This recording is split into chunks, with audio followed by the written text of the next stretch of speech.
તો આપણે મંજિલ સુધી નહીં પહોંચવું પડે, રસ્તામાં જ મળી જશે. રસિક ચરણ શરણ રહત હે બડ ભાગીજન અપનો કર ગોકુલપતિ ભરત તાહિવાદ. આ ઘોર કલિકાલની અંદર આવા ભૌતિક વાતાવરણના આવા એ વિષયોના આ પ્રકારના આક્રમણની વચ્ચે પણ શામાપુરે ચાલીને પણ સતત શ્રી મહાપ્રભુજીના ચરણારવિંદનો આશ્રય છોડ્યો નથી.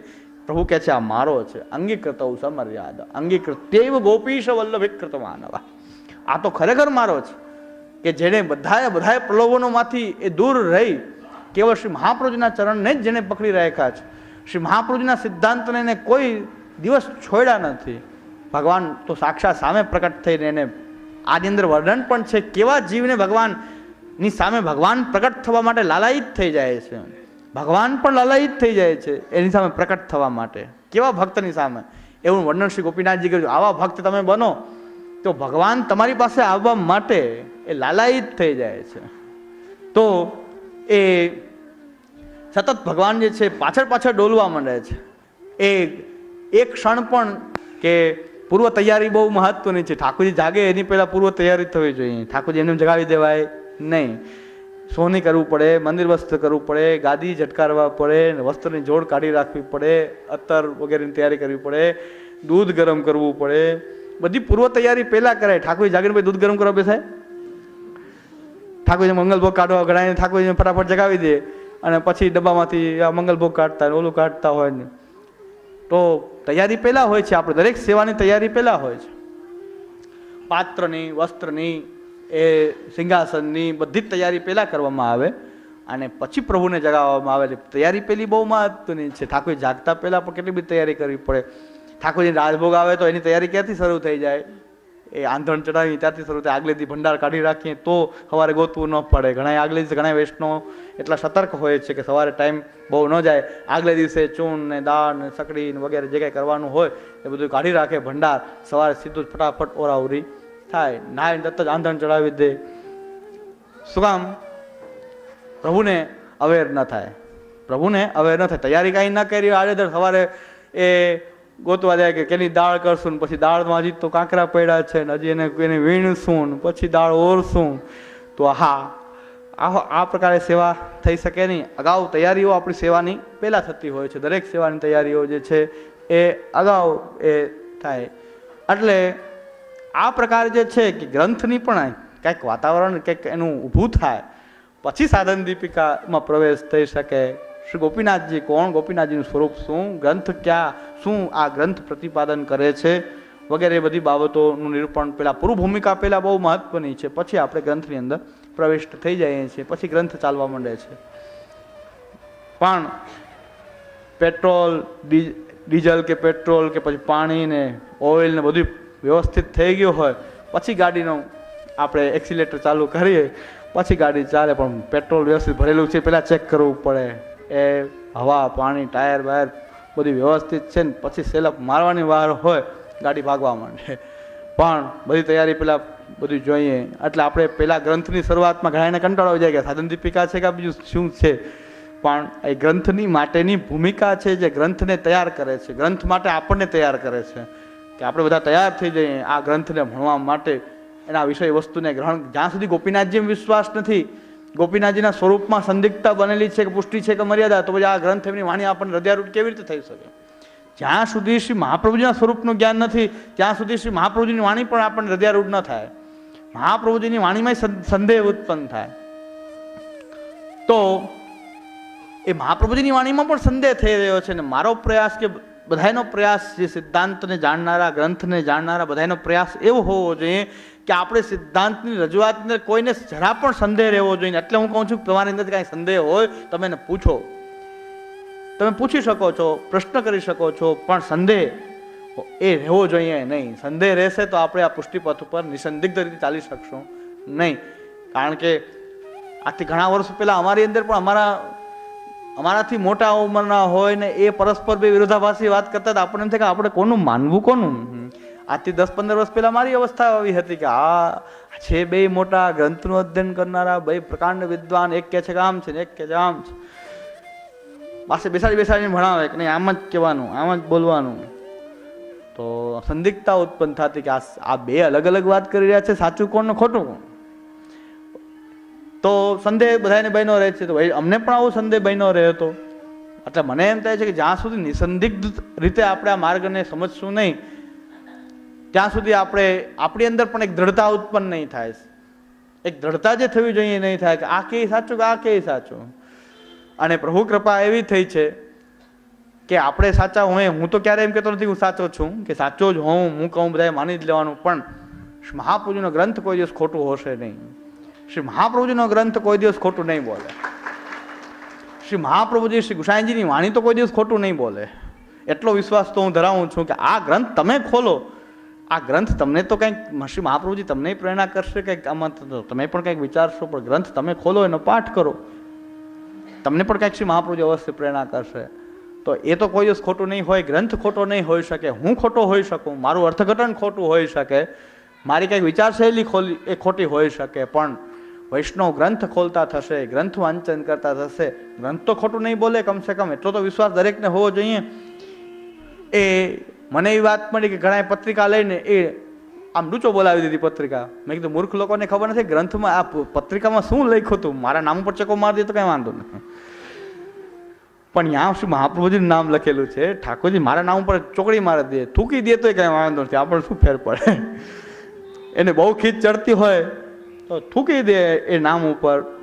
મેં કીધું કાંઈ વાંધો નહીં, કારણ કે એ મારા સુધી તો પહોંચતું નથી. ભલે ખીચ કાઢે બિચારા, ફોટો ફાડી નાખે. ફોટો તો હું છપાવતો નથી, હોય તો ફાડી નાખો, પગ નીચે કચરી નાખો તમારો, પણ આખી પત્રિકા ડૂચો નીચે પછી બીજા નામ હતું એ ન ગમતા હોય તો એ નહીં કાઢી નાખવા, કાપી નાખવા ત્યાંથી.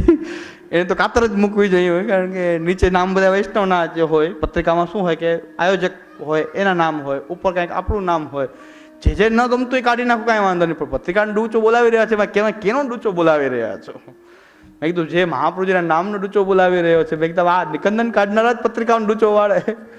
એ આ પુષ્ટિ માર્ગનું નામ મને બધી સમાજ તો કે પત્રિકા લઈને ખીચકાઈ નામ ડૂચો મારી દીધો. કાંઈ વાંધો નહીં, પણ મેં કીધું મારા નામ ઉપર કદાચ થૂકી દે તોય મને વાંધો નથી. નીચે ઓલા બધા એને વૈષ્ણવ નામ હતું ત્યાં આમ કાતર મૂકી દે, કારણ કાઢી જ નાખવા બધા એને. પણ અંદર લખ્યું તો શું, ત્યાં નંદન શ્રી ગોવર્ધન ધરણનું નામ પણ એમાં લખેલું છે. એમાં શ્રી મહાપ્રભુજીનું નામ લખેલું છે. શું મહાપ્રભુજીનું નામ તમને ડૂચો વાળવા જેવું લાગી રહ્યું છે? હવે ઠાકોરજીનું નામ પણ એવું લાગી રહ્યું છે.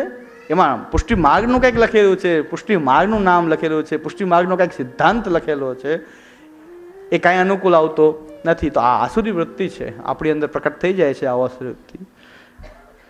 એટલે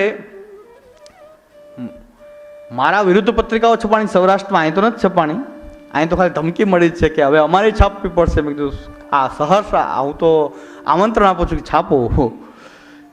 છાપો પત્રિકા છાપો, કાંઈ વાંધો નહીં, છાપવી જોઈએ. અને કદાચ અહીંયા આવીને વિતરણ કોઈને કરવી હોય તો હું તો છૂટ આપીશ.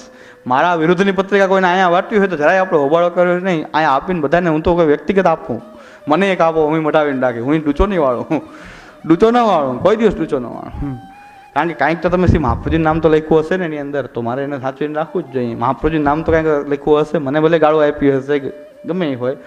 પણ જે પત્રિકા મારા વિરુદ્ધ વાંટવામાં આવી, ઘણા વૈષ્ણવ દોડતા આવ્યા કે મને કે આ ચોકની અંદર આપની પત્રિકા વટાય છે, પકડીને ખેંચી લઉં, બધાને પકડીને થપ્પો ખેંચી લઉં, એની પત્રિકાઓ એના હાથમાં જટી લઉં, ઓલાને મારું. મેં કીધું કાંઈ કરવું નથી, ભલે આપે પત્રિકા. હજુ આપણી પબ્લિસિટી થઈ રહી છે, લોકોને એમ તો થાય કે શિબિરમાં હોય છે શું, નહીં આવતો એ આવશે, કે આમાં છે શું, રહસ્ય જાણવા માટે આવશે, કે આનો વિરોધ એટલો બધો થઈ રહ્યો છે, હકીકતમાં છે શું. મેં કીધું માણસ તમે રોકો, એમાં વધારેની પ્રવૃત્તિ થાય. માણસનો સ્વભાવ એવો છે કે શિબિરમાં જવાનું નથી, તેમ કે આમાં જોવું તો જોઈએ કે શું છે. તમે ના પાડશો તો એ માણસ વધારે કરવાનો જ છે. આ માણસનો નિયમ છે. કે આપણો નિયમ એ છે કે નાના બાળકને તમે ઘરમાં પ્રયોગ કરો કે આને અડવાનું નથી, આખો દિવસ આને અડવાનું નથી, તો એને એમ થાય કે આજ તો આને અડવું તો જોઈએ છે. એ છુપી ખોલીને જોઈ લે છે કે આમાં છે શું, કે ના પાડે છે.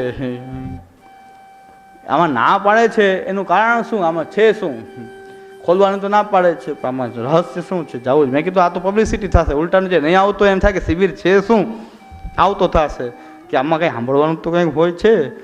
એટલે મેં કીધું તમે આપવા દો એને જેટલી આપવી હોય એટલી પત્રિકા આપે આપણી માટે. મેં કીધું મને નહીં, મારું નામ એટલું પ્રસિદ્ધ નથી, તો પ્રસિદ્ધ કરતા હશે એટલી કૃપા કરી રહ્યા છે કે પુરુષોત્તમજી નામ કોઈ નહીં સાંભળ્યું કે આ જુનાગઢમાં નગર કાંઈ હું એટલો બધો પ્રખ્યાત માણસ થોડો છું કે મારું બધા નામથી ઓળખતા હોય. મેં કીધું આ તો નામથી ઓળખવા માંડશે. એટલે નામ મારું લખી રહ્યા છે, બિચારા એટલું કાર્ય કરી રહ્યા છે, એના પૈસે કરી રહ્યા છે, આપણે શું કામ ડૂચો વાળવો જોઈએ, બિચારાને શું કામ મારવો જોઈએ? અને મારશો કોને તમે? એ તો બિચારો હજુરીઓ હશે, આગળ પાછળનો હશે, બીજો એની પાછળ દોરી સંચાર રિમોટ કંટ્રોલ તો ક્યાંક બેઠું, એને તમે નહીં મારી શકો. એ રિમોટને તમે નહીં મારી શકો. ઓલો બિચારો એક માણસ એને પકડીને મારી લેશો તો એ તો એનો એક કામ ચલાવ કઠપુતલી વાળો છે. પણ એ તો ઓલો જેને કહેવાય કઠપુતલીને શું કહે છે, એ કઠપુતલી હોય છે, ઉપરથી એનો દોરાવાળો આવે તેને દોરાથી આમ કરતો હોય ને ઓલા બધા એમ એ કઠપુતલી ખેલ કરતા હોય, અંગ્રેજીમાં પપેટ કહે છે. તો એ ખેલ કરતા હોય પણ ઉપર એનો ખેલ કરાવનારો કોઈક ઉપરથી દોરી સંચાર ઉપર બીજા કોકનો હોય છે. તમે એને નહીં મારી શકો, નામ દઉં તમે તમારું હમણાં પાણી ઉતરી જશે. એ કોણ કરાવી રહ્યું છે નામ દઉં મારી આવશો જ પણ નહીં મારી શકો. ત્યાં દંડવત કરવું પડશે તમારે. ત્યાં તો દંડવત કરવું પડે. એ ત્યાંથી આ થયું છે આ બધું. ત્યાં તમારે જઈને સાષ્ટાંગ દંડવત કરવું પડશે. એટલે આપવા દો કંઈક કૃપા છે, નિર્હેતુકી કૃપા છે વલ્લભકુલની, તો એ કૃપાના પાત્ર આપણે બનવું જોઈએ. પણ કદાચ કોઈને પત્રિકા છાપવી હોય, અહીં પણ કીધું છે કે પત્રિકા અમારે પણ પછી છાપવી પડશે તો છાપે, આનંદથી છાપે પત્રિકા. આપણે એનું વિતરણ કરશું, હું રાખું. મારા વિરુદ્ધની જેટલી પત્રિકા છે હું રાખું છું, સંભાળીને ફાઇલ કરીને રાખો. જરાય એને કાંઈ હું આમ ડૂચો વાળતો નથી. કાંઈ હું વિચારું છું કે આપણે કંઈ કેના ઉપર નિર્દેશ કરી રહ્યા છે, એ શું નિર્દેશ કરી રહ્યા છે. અને શાસ્ત્ર એમ કહે છે કે નિંદા કરનારો આપણો પરમ મિત્ર છે. નિંદા કરનારો એ પરમ મિત્ર છે. કારણ કે ધોબી જે છે ખાલી મેલ ધોવો હોય કપડામાંથી તો પૈસા લે છે. ધોબી જે છે એ જો મેલ કાઢવો હોય તો પૈસા લે છે, ખાલી કાપડાનો મેલ કાઢે છે. અને શાસ્ત્ર એમ કહે છે કે આપણી અંદર રહેલું જે પાપ જે છે આપણી નિંદા કરનારા વચ્ચે વેચાઈ જાય છે. જેટલા આપણા નિંદકો જે છે એની વચ્ચે આપણું જે પાપ હોય એ બધું એ બધાય વચ્ચે વેચાઈ જાય, સમભાગે એ બધાય પ્રત્યે. જેટલા મેં પત્રિકા લેશે આપણું પાપ મેં એટલું જ દૂર થશે, બધાય વચ્ચે વેચાઈ જશે. એટલે આપણે તો પર કૃપા કરી રહ્યા છે, શા માટે આપણે એનો વિરોધ કરવો જોઈએ? એ તો કૃપા કરી રહ્યા છે. નિંદા કરનારા આપણા પરમ મિત્ર છે કે જે આપણને વગર પૈસે આપણા અંતઃકરણનો મેલ ધોઈ રહ્યા છે, અંતઃકરણનો શુદ્ધ કરી રહ્યા છે વગર પૈસે. એના પાછળ એના ખર્ચો કરે, આપણો કાંઈ ખર્ચ નહીં. એ પોતે પત્રિકા છપાવવાની પોતે ખર્ચો કરે ને પોતે હેરાન થાય ને ગામડે ગામડે દેવા જાય બધું. એટલે આ પ્રકાર જે છે. પણ જીવ સ્વભાવથી કોઈ કાંઈ ગુસ્સો આવી જાય, સામે દેખાઈ જાય તો ગુસ્સો આવી જાય, પણ પાછું જ્ઞાન પણ પ્રકટ થઈ જાય કે નહીં આને આપણે ગુસ્સો ના કરવો જોઈએ, આ તો આપણું હિત કરનારા હિતેશી છે. એટલે આપણું આટલું પાપ ધોવે છે, આપણામાં કંઈક દોષ હશે તો આપણું દૂર થઈ જશે. સારું કાર્ય કરી રહ્યા છે. એટલે તો કમસે કમ જાગૃતતા તો આવે, કાંઈક સિદ્ધાંત આ કંઈક આપણે જે હાવ દબાવી દીધા છે કાંઈક ખુલે તો ખરા. તમે શિબિર કરો, એક શિબિર થાય, બીજી શિબિર થાય, વૈષ્ણવ બધા એકત્ર થાય, બધી જગ્યાએ સાંભળે. પણ વિવેક બુદ્ધિ કંઈક જાગૃત થવી જોશે વૈષ્ણવની અંદર કે સાચું શું ખોટું શું. તમારે પોતે જો અધ્યયન કરતા હશો તો કેટલું પાણી છે એ મપાઈ જશે, કેનામાં કેટલું પાણી છે એ તમે પોતે અધ્યયન કરતા હોય. બાકી બધી તાલી જ પાડવાના છો. જો ઉપલો માળ જેને એ ભાડે આપ્યો હશે તાલી જ પાડશે, વાહ વાહ વાહ, કૃપાનાથે રસ્તો બતાવ્યો, કૃપાનાથે રસ્તો બતાવ્યો, નરકનો દ્વાર બતાવ્યું, તને અધોપતનનો રસ્તો તો બતાવ્યો પણ અધોપતનનો રસ્તો બતાવ્યો. મહાપ્રભુજીના સિદ્ધાંત વિરુદ્ધ તો અધોપતન છે આપણું. શ્રી મહાપ્રભુજીના રસ્તો તો બે હોઈ શકે, ઉપર ચડવાનો હોઈ શકે ને એક પડવાનો હોઈ શકે. રસ્તો તો બે પ્રકારનો હોઈ શકે, એક ચડવાનો પણ રસ્તો હોઈ શકે, એક પડવાનો રસ્તો હોઈ શકે, પાડવાનો રસ્તો હોઈ શકે. એટલે એમાં શું છે એ તો આપણે બુદ્ધિનો ઉપયોગ કરવો જ પડશે. એનો પણ થોડોક ઉપયોગ આપણે કરવો જ જોઈએ. એ બુદ્ધિનો ઉપયોગ કેવી રીતે થશે? રોજ આપણે ગ્રંથોનું અધ્યયન કરવું પડશે. ગ્રંથ સર્વે રસરૂપ કીધા પોતાને સિદ્ધાંત. મહાપ્રભુજીના ગ્રંથોનો સિદ્ધાંતોનું અધ્યયન મનન ચિંતન નિરંતર કરવું જ પડે, નહીં તો આપણે ફલ પ્રાપ્ત ન થાય. પુષ્ટિ માર્ગ કોઈ કહે છે કે પુષ્ટિ માર્ગમાં કાંઈ કરવાનું હોતું નથી, સાવ ખોટી વસ્તુ છે. પુષ્ટિ માર્ગમાં કોઈ સાધન નથી, સાવ ખોટી વસ્તુ છે. અહીં તો બહુ એક સાધના છે. પુષ્ટિ માર્ગની અંદર એક સાધના છે. એ સાધના પણ એક સાધના હંમેશા એ કઠિન હોય. અને આપણા શ્રી દામોદરદાસજી કહે છે, હું નથી કહેતો કારણ કે હું તો ખોટો હોઈ શકું, પણ દામોદરદાસ હસાનીજી એમ કહી રહ્યા છે કે એ માર્ગ હાંસી ખેલ કો ના હે. હસવા ખેલવાનો આ માર્ગ નથી. આ માર્ગ તો કંઈક ઉત્કટ વિરહ તાપ ક્લેશ વાળો આ માર્ગ છે. એટલે આ માર્ગ હાંસી ખેલનો તો નથી જ. એટલે એ દામોદરદાસજીનું વચન છે. આપણા પૂર્વજ મૂળભૂત વૈષ્ણવ એ શ્રી દામોદરદાસજી કહે છે કે એ માર્ગ હાંસી ખેલ કો નહીં. આવો હાંસી ખેલ કરવાનો માર્ગ નથી. સાધન આપણું શું છે? આપણા માર્ગમાં એક તો આ શંકા કાઢી નાખીએ કે સાધન ના હોય. હરિરાયજી પણ કહે છે સાધન તો છે ભાવરૂપ સાધન છે. અને બહુ સુંદર શ્લોકો ગોપીનાથ પ્રભુચરણના એ શ્લોકો અદ્ભુત છે. એ કહે છે કે દેહ દ્રોણ્યામ યાસુનામ પરંપારમ ભવાંબુદેહે, અને જે આ દેહરૂપી નૌકાને પ્રાપ્ત કરી અને ગુરુના કર્ણ ધારીને જ ઉતાર્યા સ્વોપદેશત, કે આ દેહરૂપી આ નૌકાને પ્રાપ્ત કરી અને જે તરવાની ઈચ્છા રાખે છે, કોને? પરંપારમ ભવાંબુદેહે, આ ભવસાગરને જે પાર કરવાની ઈચ્છા રાખે છે.